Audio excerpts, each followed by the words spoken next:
দেখো আজকে কত কিছু নিয়ে খেতে বসেছি, মানে এত কিছুই রান্না হয়েছে, তাই তোমাদের সামনে নিয়ে খেতে বসে পড়েছি।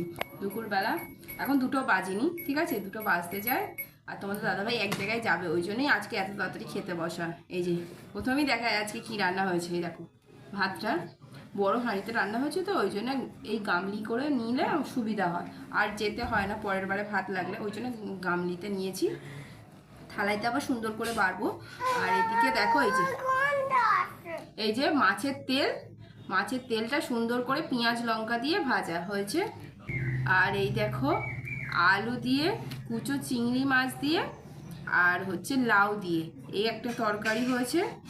আর এদিকে দেখো ফুলকপি সিম আলু দিয়ে একটা মাখা মাখা মাছের তরকারি হয়েছে মাছ দিয়ে। আর এদিকে আবার একটা মাছের ঝাল হয়েছে, মানে কত কিছু হয়েছে দেখো রান্না। এদিকে মাছের ঝাল হয়েছে, পেঁয়াজ লঙ্কা ধনেপাতা টমেটো দিয়ে মাছের ঝাল হয়েছে। আর এদিকে হচ্ছে এই যে কদবেলের চাটনি, দেখেছো কি সুন্দর, মানে অসাধারণ টেস্ট এই কদবেলের চাটনিটা। তোমরা একবার বাড়িতে খেয়ে দেখবে, খুব সুন্দর। আর এদিকে এই যে শসা কেটে নিয়েছি। আজকে দুপুরবেলার মেনু আমাদের এই। ভিডিওটা যদি অবশ্যই ভালো লাগে অবশ্যই লাইক কমেন্ট শেয়ার করে দেবে।